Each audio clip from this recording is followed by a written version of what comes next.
Allez, on va s'arrêter sur l'actualité en Ukraine, puisqu'on l'a appris en fin d'après-midi. La ville de Severodonetsk, dans le Donbass, dans l'Est, théâtre de combats féroces entre les armées ukrainiennes et russes depuis plusieurs semaines, est entièrement occupée par l'armée russe. C'est une annonce du maire de Severodonetsk. Écoutez.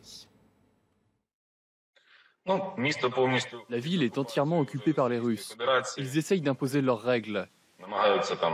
Il y a notamment une sorte de commandant qui rassemble une certaine activité.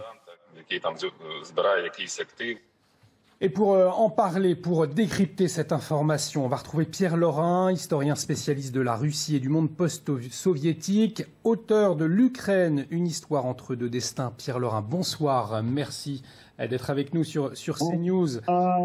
Ce soir, peut-être cette première question. Qu'est-ce qu'on sait à l'heure actuelle de la situation dans la ville de Severodonetsk? On vient d'entendre le maire. Les Russes ont la main sur la ville? Oui, mais ils l'avaient déjà depuis un petit moment. Importante de résistance, mais qui ne tenait plus réellement que par la volonté des combattants, mais pas par des impératifs militaires. C'est-à-dire qu'il était beaucoup plus judicieux pour les Ukrainiens de retirer les troupes de Severodonetsk que de les maintenir au risque évidemment qu'elles soient totalement détruites. Donc là, il s'agit réellement d'un repli obligé que l'on peut appeler de tactique, mais la situation ne change guère, alors qu'effectivement, l'armée russe maintenant a les coudées franches dans la zone pour aller plus loin. Ça veut dire que c'est un repli et non une défaite?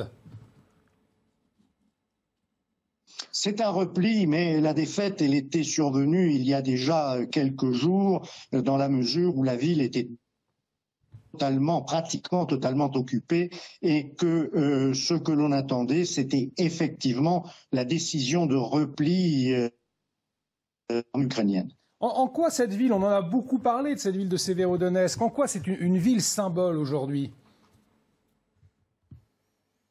Ce n'est pas réellement une ville symbole, c'est plutôt un point stratégique pour la poursuite des opérations dans le Donbass. Pour l'armée russe, il était important d'avoir ce nœud de communication, cette ville qui commande une partie du territoire qui se trouve plus près, bien entendu, des troupes ukrainiennes, parce que ça leur permet de les avancer vers d'autres points stratégiques, et en particulier d'avancer vers ce qui semble être aujourd'hui l'un des objectifs principaux, qui est la ville de Kramatorsk.